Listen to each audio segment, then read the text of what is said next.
I spent like 2 weekends ago working on an entry for Ludum Dare 51. The theme was every 10 seconds. At first, I really had no idea what to do with that theme. I didn't really like the idea of... I just didn't really like the theme, to be honest. I initially didn't even know the jam was happening until I turned on Randy's Twitch stream after work Friday evening. Ladies and gents, Ludum Dare 51 has officially started as of 1 hour ago.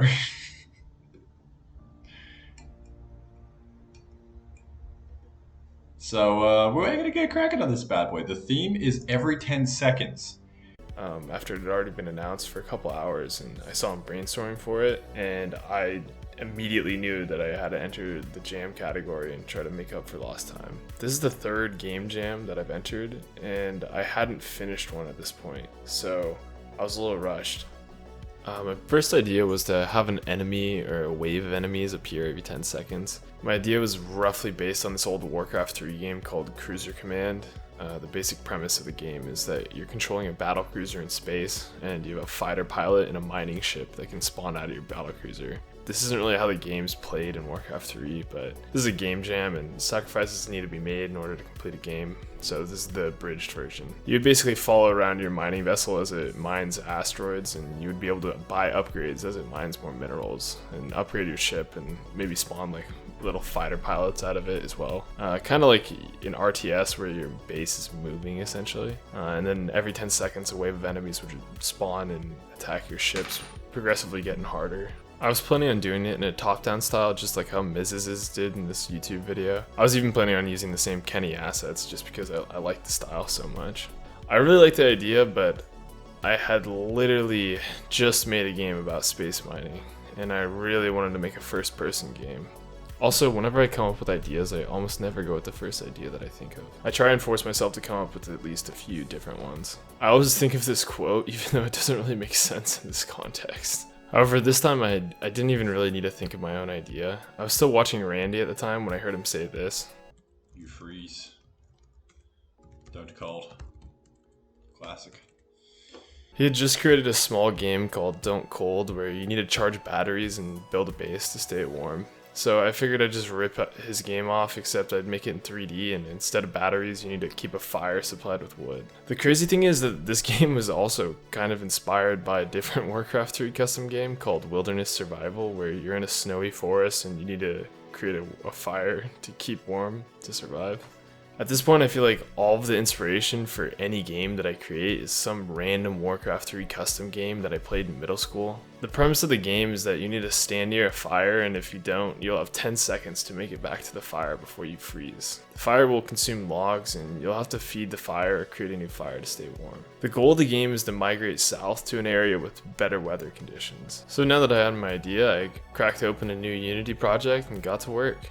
The first thing I did was create a plane in a player prefab and place it in the scene. Next, I created some simple player UI for the player's crosshair, added a temperature meter for the cold, added some use text, and then some game over text. Then I created the player movement, which is really just the official first-person controller starter asset from Unity. Then I wrote some logic to gradually scale the temperature meter down over 10 seconds. And then triggered the death screen once the player was frozen. Then I needed to create some temporary prefabs. I originally was planning to create actual prefabs in Blender, but I never quite got to that point, so these ended up being the permanent prefabs. The first was a set of fire prefabs, where depending on the amount of logs you had placed in the fire, a different prefab would appear. Then I wanted to test out how far the player could move away from the fire over a period of 10 seconds, so I placed the logs in a row to better judge the distance for gameplay purposes. Then I wrote logic to have each log burn for 10 seconds, and once the log had been burned, the fire prefab would get switched out. Initially I wanted to have way more fire prefabs, but I ended up running out of time with that too, so you're limited to only 3 logs per fire, because that's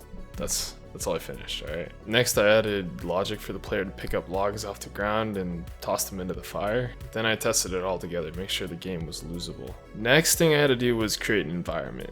Again, I thought these would be temporary prefabs, so I tried to create them as fast as possible using simple shapes, starting with the pine tree. And then I created a temporary boulder. Once I had the temporary prefabs, I needed an easy way to randomly place a large amount of prefabs at once, because I wanted the game to be easily scalable and I didn't want to have to manually place all the objects myself. Enter poison disk sampling. I used this video by Sebastian Legg, which offers a great explanation of the algorithm. Now that I had all the hard work out of the way, I realized that I didn't really like the way my forest looked with the circular pine tree. So I created a different one using squares instead of spheres, and that turned out way better. Then I added random rotations to the object placement so everything wasn't so uniform. And then I added different layers of Poisson disk sampling, so boulders, trees, and logs would all spawn at different rates. And I wanted to make sure the player didn't spawn into a prefab, so I added some code to not spawn anything in the center of the map, which is the player spawn. Next, I needed some map boundaries. Originally, I wanted to make a canyon wall prefab, but due to lack of time, I just scaled up the boulders and rotated them randomly. I wanted the player to end the game at a specific spot, so I angled the canyon walls to funnel the player into the end zone. Next, I moved the player's spawn back to one side of the canyon to maximize the play area. Then I created the end zone. It's just a green plane instead of a white plane. I imagined that everything in the original zone would have been snow-topped and the ending zone wouldn't have any snow, but again, I ran out of time, so everything doesn't have snow on it. Now that the map was essentially complete, I got to work on the fire particles to make the game feel a lot more cozy and interactive. I just created a couple different particle spawners on the fire that spawned different colored cubes depending on what action was taking place. So when you feed your fire, you get orange and red sparks, and when the log is consumed, you'll get a puff of black smoke. Finally, I needed the ability to craft and place a fire so that it was actually possible to make it to the end of the map. Then I created a new intro using a coroutine and a fading black UI panel. And then I created a victory screen for when you finish the game using the same strategy. And finally, a game over screen if you freeze. And that's it. The game was more or less finished, and all I needed to do was package it up and host it on itch. I barely finished the game in time, and I had to cut out a ton of stuff, but I was super stoked with how it turned out. It was difficult but satisfying to finish the game over the course of a weekend, but by the end of it I really wish that I had worked harder on it, especially after playing all the other great submissions to the game jam. I received a ton of good feedback on the Ludum Dare page, and I invite you to go there and try it out and let me know what you think if you're interested. I was also kind of shocked at most of the feedback that I received from people that played the game. The main criticism was that the game was too hard, which was kind of weird to me because there's only one mechanic. And when I was testing it, I felt that I made the game pretty easy.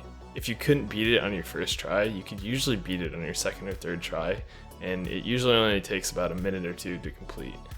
I didn't know this because I've never done a Ludum Dare before, but in order to get people to rate your games, you actually need to play other people's games. So I played a ton of other people's games, and I think out of all the games that I played, my personal favorite game was called Stoked by Alex Zoin. I've included a link in the description if you want to check it out. And the funniest game I played was Strayacraft by far. This game was a little scuffed, but it has the heart to make up for it for sure. I've included a link in the description if you want to see what I'm talking about. All in all, feels good to finally complete a game jam in the allotted amount of time, and I'm excited to see what sort of rating my games get. Thanks for watching.